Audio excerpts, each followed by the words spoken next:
At my dad's funeral, my sister stood up during the eulogy and said, "She doesn't deserve to be here. Ask her what she did on his last birthday."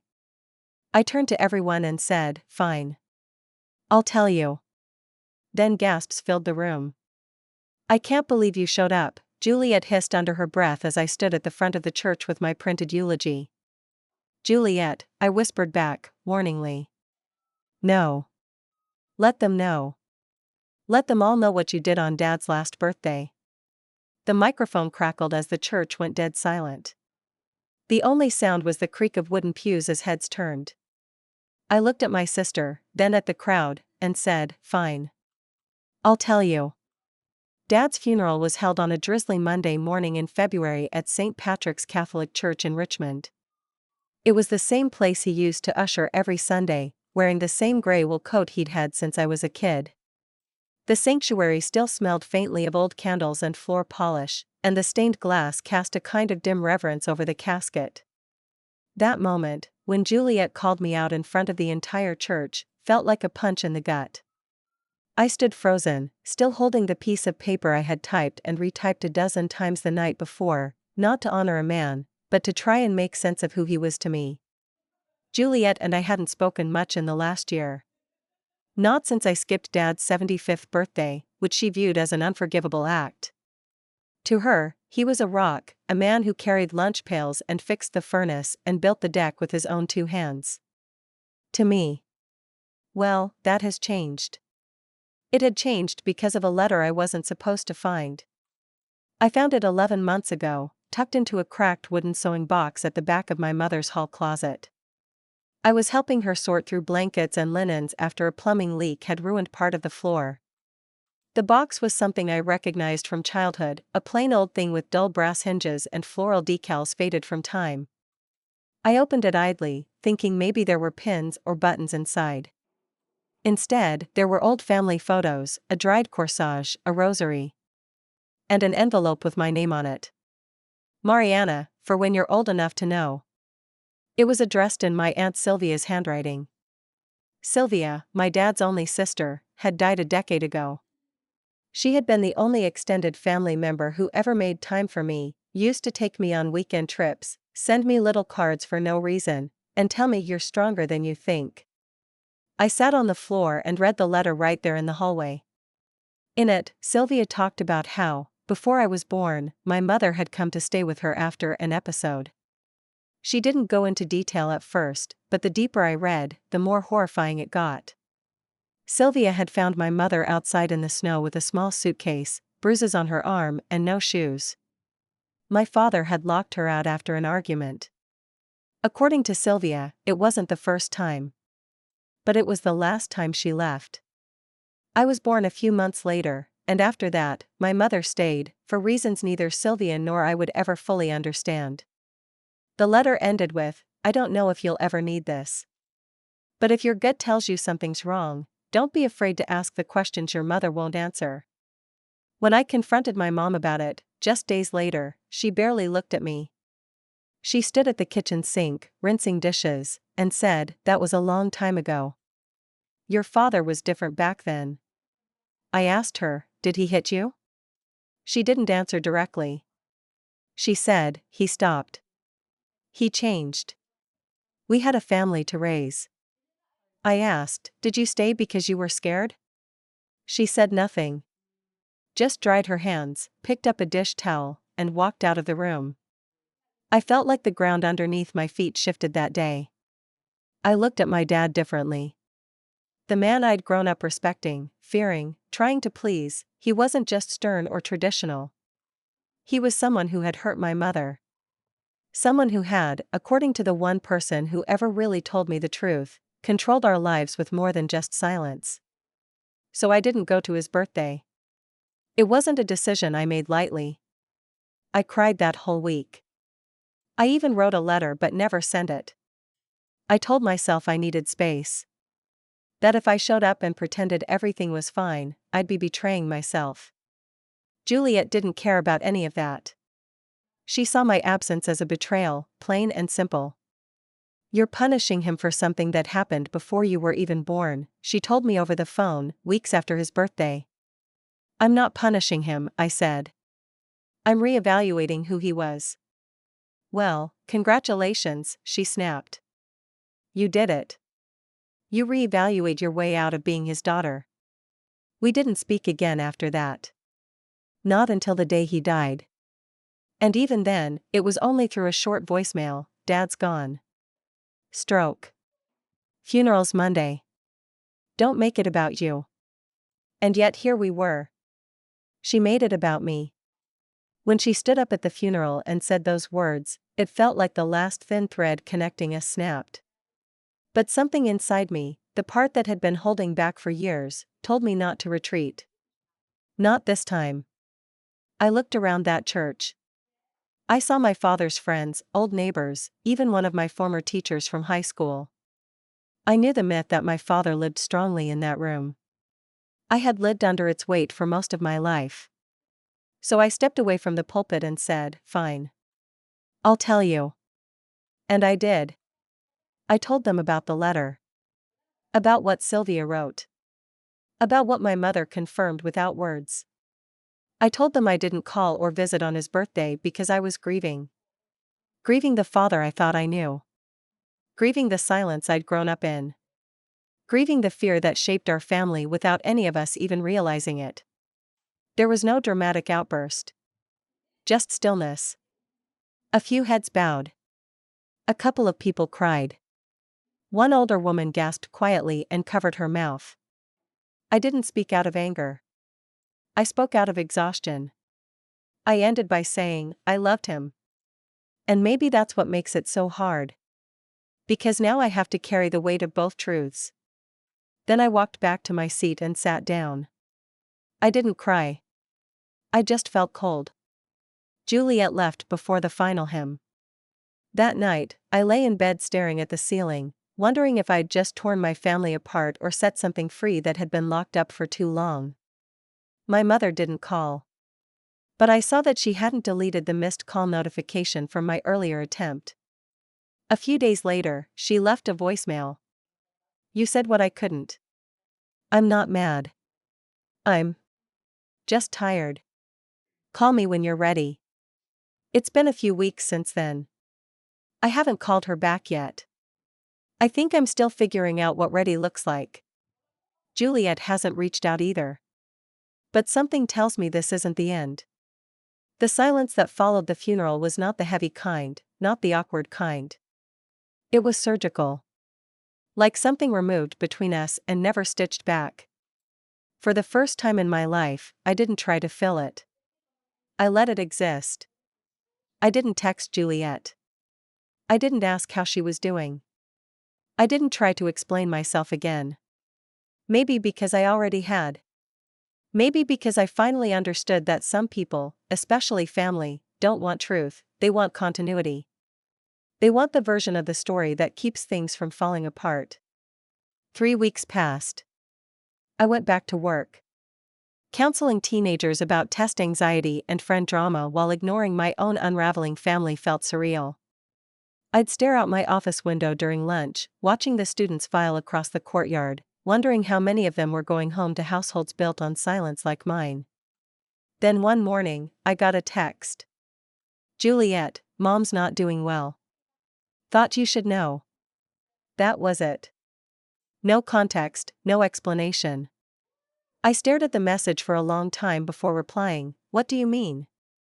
Juliet, she's not eating. Barely talks. Keeps saying she's cold. That night, I drove over. The house was dark except for the porch light, which flickered like it always had since Dad stopped maintaining the wiring. I noticed the garden had gone wild, Mom's azaleas climbing onto the steps, leaves piled in the corners like no one had swept them since the funeral. She answered the door slowly. I was startled by how small she looked. My mother had always seemed so composed, so tightly wound, like a tablecloth folded into perfect squares. But now she looked unbuttoned. Pale. Slightly lost. She gave me a weak smile, didn't say much, just turned and walked back inside. I followed. The house smelled like old laundry and reheated soup. It used to smell like lemon pledge and roast chicken. I sat across from her at the kitchen table. She placed her hands in her lap and didn't look at me. It was like sitting across from a ghost who still remembered who she used to be. After a long while, she said, "He asked me if I thought you'd come to his birthday." Her voice was so soft it almost didn't feel real. I didn't say anything. He sat out back. In his old chair. "You know the one." I nodded. I made him a carrot cake. He didn't eat it. I took a breath and leaned forward slightly. "Why didn't you tell us sooner?" She shook her head. "I don't know. Maybe I thought if I didn't say it out loud, it couldn't hurt you. Or maybe I just didn't want to believe I had failed at something I gave my whole life to." "It wasn't your failure," I said, too quickly. But she looked at me then. Really looked. "Wasn't it?" she said. "You found out in your 40s. Juliet still doesn't believe it. And I still sit in this house and set a second place at dinner like he's coming home from work. If that's not failure, I don't know what is." I wanted to cry. But I didn't. I couldn't. Not there. Not in the house where so many of our feelings had been swallowed whole for decades. Instead, I said, "You were surviving." She gave a small bitter laugh. "That's what they always say about women, isn't it? That we survive. But surviving doesn't mean it didn't kill something." She looked away and stared at the window above the sink. It was dark outside, and her reflection blinked back at her. We didn't say much else that night. I helped her into bed, made some tea, and turned off the lights on my way out. Juliet was parked outside when I left. I didn't expect her to. She rolled down the window. She didn't look angry. Just hollow. "She won't let me help her," she said. "She let me in," I replied. "I know," she said, then looked away, embarrassed. It was the closest she'd come to admitting anything. And it hit me then, hard, that my sister wasn't cruel. She was scared. Scared of the version of our father I had shown the world. Because if that version was real, it meant her whole foundation was wrong. And that kind of thing can break a person quietly, in invisible places. "I didn't tell the truth to hurt you," I said. She gave a slow nod. "I know." Then she added, after a beat, "I still don't know what to do with it." I didn't either. We sat in our parked cars for another minute. The street was silent. No wind. Just the soft ticking of her engine and the kind of quiet that only really happens between sisters who have seen too much together. Then she said, "She thinks he's coming back. Every night she makes him tea. Put on the porch light." "I noticed," I said. Juliet exhaled. "I don't know how to take care of someone who's grieving a man they were afraid of." I looked at her. For once, she looked like she wasn't holding anything back. "You don't have to do it alone," I said. She looked surprised. Then I was relieved. Then something else, maybe shame. Or maybe just exhaustion. "I don't think I know how to be in this family anymore," she said softly. "None of us do." She nodded and rolled the window back up. But just before she did, she added, "Call me tomorrow?" It was a tiny bridge. But it was something. The next few weeks were a blur of small routines. I started coming over every few days to check in on Mom. I took her to her doctor appointments, picked up her medications. She talked more. Slowly. Often in fragments. She'd bring up odd memories from our childhood, the time I cut my bangs with sewing scissors, or when Juliet broke her wrist falling off the front porch. Then sometimes she'd go silent and just say, "He didn't mean to be that way. He didn't always know better." And I'd say, "I know." Not because it excused anything. But because it was the only phrase that didn't fight her. Juliet and I started texting again. First just logistics, then shared memories. Eventually, full sentences. Still strained, still awkward, but no longer distant. What struck me was how little we had ever actually talked about our childhood before. Not deeply. Not honestly. And now it felt like we were digging through a shared photo album where half the pages were torn out, and the other half were written in invisible ink. We started to fill them in, clumsily, slowly. Once, over coffee, she asked, "Do you think he ever loved us?" I thought about it for a long time. I think he loved us the way he knew how. I think the problem is, we learned to call that love, too. She nodded. Then I looked down at her coffee. I don't want to teach my kids that kind of love. Me neither. And in that moment, I knew we were changing something. Even if the house we were raised in never would. It wasn't until mid-April that I realized how much of my life had been rearranged by that one day at the funeral. Everything felt slightly off axis: work, friendships, even the way I moved through my house. I'd stopped automatically deleting voicemails from Juliet. I no longer avoided walking down the cleaning product aisle at the store where I might spot that lemon-scented Pledge bottle my mother used every Sunday after church. I even started dreaming about my dad, not the man from my memories, but someone quieter, blurred, like a figure behind frosted glass. One Friday evening, as I was putting away groceries, my phone buzzed. A text from Juliet. "Juliet, can we talk tonight?" "About Mom." "About everything." I texted back one word: "Come." She arrived around 8:15, earlier than I expected. Still wearing scrubs from her nursing shift, her hair pulled into a loose knot, the kind of tired etched into her face that no amount of makeup or good lighting could disguise. She sat at my kitchen table without being offered a seat, just like we used to when we were kids, when we'd sneak peanut butter and crackers after bedtime and whisper about school crushes or the weird things we found in Mom's dresser drawers. But now the stakes were different. "I don't know what to do with Mom," she said, not looking at me. "You don't have to fix her," I replied. "She's not broken. Just worn out." Juliet nodded, slowly. "I see parts of her I've never seen before. I don't know if she's falling apart or if this is just her finally showing us she's tired." I poured us both tea, green for me, chamomile for her. She always liked soft things, quiet things, soothing things. I used to think it was a personality quirk. Now I wonder if it was her way of building a world opposite of the one we grew up in. "She keeps asking if she should move into one of those retirement communities," Juliet added. "But then she packs up the boxes and unpacks them the next day. It's like she's trying to leave but can't." "She's lived there her whole adult life," I said. "It's the only version of home she knows." Juliet stirred her tea with a small spoon, the kind our grandmother used to use when serving coffee with sugar cubes. She said, "Sometimes I wonder if I was just blind, or if I deliberately chose to forget things." I didn't answer that. I didn't need to.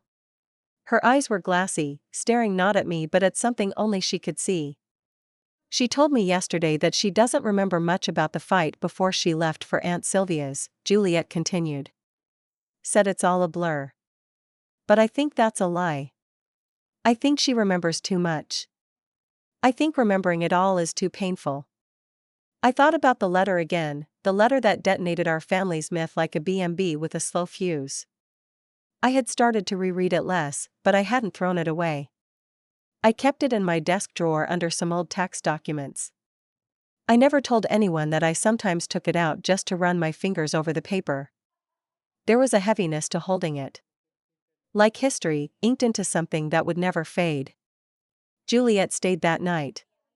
Not because we planned for it, but because around midnight, she asked, "Can I sleep here?" I don't want to go home yet." "Of course," I said.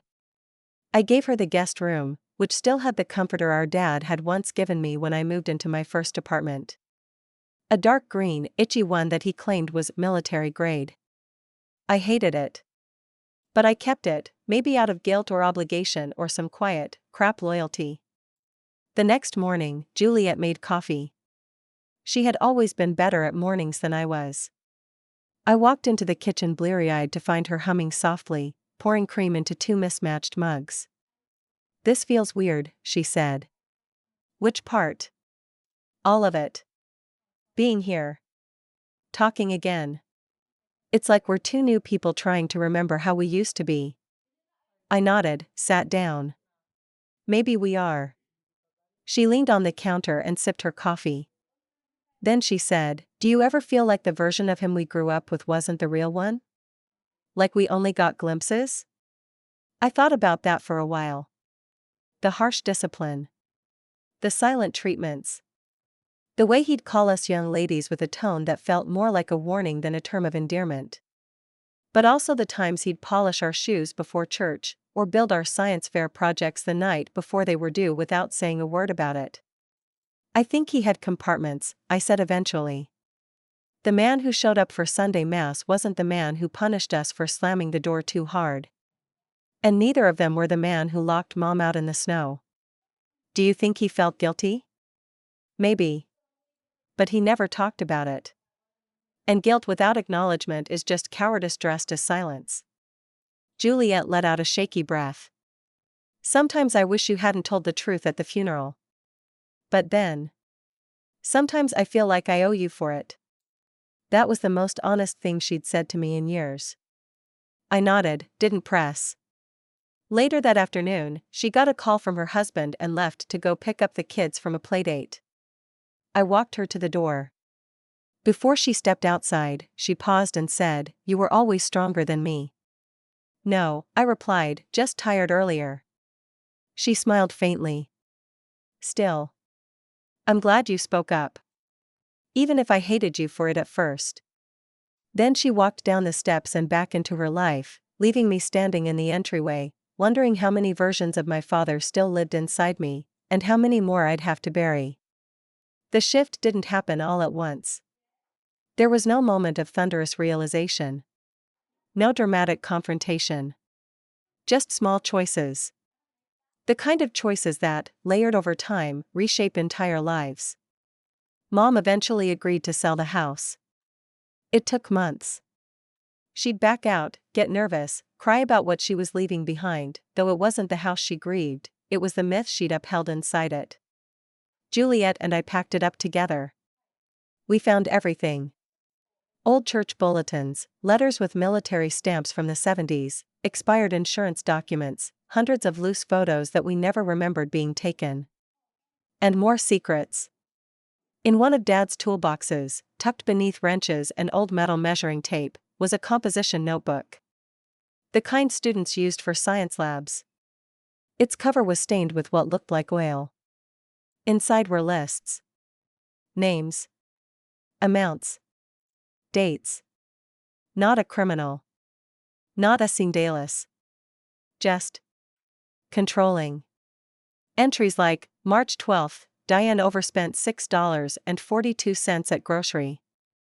Tell her next time it comes out of the church fund. April 3rd, Mariana left dishes in the sink.